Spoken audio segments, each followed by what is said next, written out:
Chers travailleurs, c'est dans un contexte particulier que le monde entier commémore la 134e édition de la Fête du Travail ce 1er mai 2020. L'absence de manifestations est un fait inédit, justifié par la pandémie mondiale qui bouscule, depuis la fin de l'année 2019 jusqu'à ce jour, l'écosystème sanitaire, économique et social de toute une planète. Au nom du gouvernement, je saisis l'opportunité qui m'est offerte pour exprimer à l'ensemble des travailleurs la préoccupation et la détermination du gouvernement à faire face à la grave et exceptionnelle situation de l'heure qui est celle de combattre ce virus. C'est donc à dessein et avec satisfaction que les partis ont opté pour placer cette fête de travail sur le thème « Ensemble face au Covid-19 dans le monde du travail ». En effet, la lutte contre le Covid-19 est l'affaire de tous et l'implication de toutes les parties relève d'une obligation de solidarité d'action face à cette maladie qui bouleverse tous nos modes de fonctionnement. Le rôle des partenaires en milieu professionnel est donc crucial et le gouvernement a pleinement conscience de leur apport sans cesse renouvelé dans la construction de la nation. Je souhaite, au nom du gouvernement, remercier les partenaires sociaux pour les efforts consentis, pour leur rôle primordial, leur attitude patriotique et leur sens des responsabilités face aux grands enjeux de notre pays et surtout la recherche constante de la paix sociale. C'est l'occasion pour moi, au nom du président de la République, son Excellence Ali Bongo Ondimba et du gouvernement, de saluer les travailleurs et travailleuses du corps médical dont le dévouement est immense dans le cadre de la prise en charge de nos compatriotes atteints du virus. Chers partenaires sociaux, chers travailleurs, le contexte qui prévaut à l'occasion de la Fête du Travail de cette année nous offre l'opportunité de prendre la mesure des enjeux de santé et de sécurité au sein de l'administration et des entreprises. Il permet de mener les réflexions nécessaires au renforcement de l'amélioration des conditions de travail, de l'effectivité des mécanismes de contrôle, des mesures sanitaires et sécuritaires dans l'environnement du travail. Celles-ci seront intégrées dans la dynamique du dialogue social initié en 2019 et que nous poursuivrons sur l'année 2020. C'est le lieu pour moi de remercier l'ensemble des partenaires sociaux pour la qualité du dialogue social que nous avons eu au cours de cette année et je tiens personnellement à vous dire merci pour avoir accepté un dialogue vrai et sans tabou sur les maux qui minent nos environnements de travail, mais aussi et surtout pour vos contributions objectives et enrichissantes. En vue d'améliorer la qualité de ce dialogue, je rappelle à tous que nous avons saisi le Bureau international du travail pour nous accompagner sur les 3 axes que sont la formation de nos acteurs syndicaux, l'organisation des élections professionnelles et enfin les outils pour un dialogue social inclusif, permanent et participatif de qualité. Nous poursuivrons cette dynamique de dialogue pour réfléchir ensemble sur la stratégie commune de lutte contre le Covid-19, conformément aux orientations de l'Union africaine en collaboration avec le Bureau international du travail, qui a invité nos États lors d'une visioconférence organisée le 29 avril 2020, donc hier, avec l'ensemble des ministres du Travail. Dans le cadre de cette crise sanitaire et des restrictions en résultant,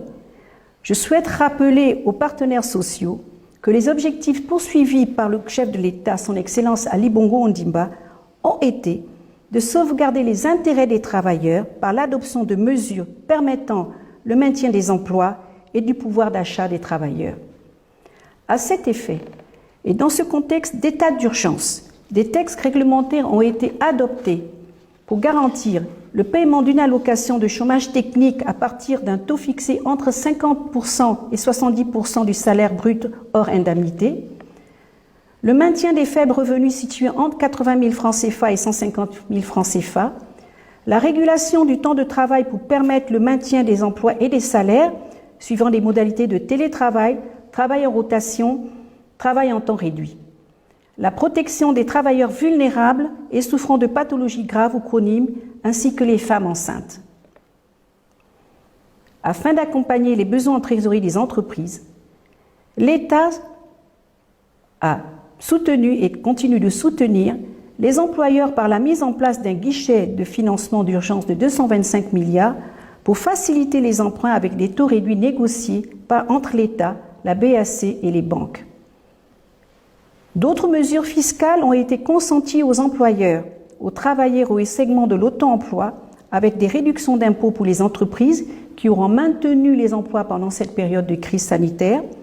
des réductions d'impôts à hauteur de 50% comme l'impôt synthétique libératoire des acteurs en auto-emploi et la patente, ainsi que la défiscalisation des primes des salariés d'astreinte pendant cette période de crise. À ces mesures s'ajoutent les mesures sociales de gratuité et de l'eau, de l'électricité, la banque alimentaire et un fonds de solidarité. Il y a lieu de noter enfin que pendant toute cette période de crise, le gouvernement a maintenu les rémunérations des agents publics de l'État. Chers partenaires, il est vrai que cette pandémie est un facteur de fragilisation de l'emploi et du tissu économique formel, mais surtout informel. Plusieurs secteurs d'activité sont affectés par l'impact de cette crise sanitaire qui a des effets négatifs sur le cours du baril de pétrole, sur nos exportations de matières premières qui sont freinées par le ralentissement mondial de l'économie, sur nos commerces et l'ensemble de notre tissu économique sans distinction de taille. Nous devons donc être sensibles aux objectifs de sauvegarde de l'emploi, mobiliser tous nos efforts pour la recherche de solutions innovantes pour structurer les emplois à travers l'accompagnement du secteur informel, le soutien à l'entrepreneuriat et à l'auto-emploi, la valorisation des métiers de la digitalisation et bâtir ensemble une véritable stratégie commune. Dans ce contexte de crise, l'État et les employeurs ont la responsabilité de protéger les travailleurs dans le milieu professionnel en renforçant l'application des mesures et des capacités des acteurs en charge de la santé et de la sécurité au travail, de s'appuyer sur les partenaires sociaux pour déployer, relayer les messages de sensibilisation de nos travailleurs et agents pour le respect des mesures de prévention de lutte contre le Covid-19, de stimuler l'économie informelle et le tissu des PME et TPE, garantissant la reprise et la croissance et le maintien des revenus et la conservation du pouvoir d'achat, de soutenir les mesures favorables à l'emploi et aux revenus, de favoriser l'accès du plus grand nombre à la sécurité sociale, d'intensifier le dialogue social pour trouver ensemble des solutions communes et partagées. Enfin, chers travailleurs, je vous invite tous pendant cette période de crise et d'état d'urgence à protéger votre santé et celle des autres en adoptant un comportement citoyen et responsable, en veillant au strict respect des gestes barrières, notamment le port systématique des masques, le respect des règles de distanciation sociale, le lavage fréquent des mains avec du savon ou un gel hydroalcoolique, l'éternuement en se couvrant la bouche avec le coude fléchi ou un mouchoir à jeter immédiatement, l'appel du numéro 1410 en cas de symptômes, les salutations sans se serrer la main en évitant les embrassades, le nettoyage et la désinfection de vos espaces de vie et de travail, la limitation des flux de personnel. À toutes et à tous, ensemble face au Covid-19 dans un monde du travail, luttons ensemble et en solidarité contre cet ennemi commun. Bonne fête du travail à tous, que Dieu nous bénisse et nous assiste. Je vous remercie.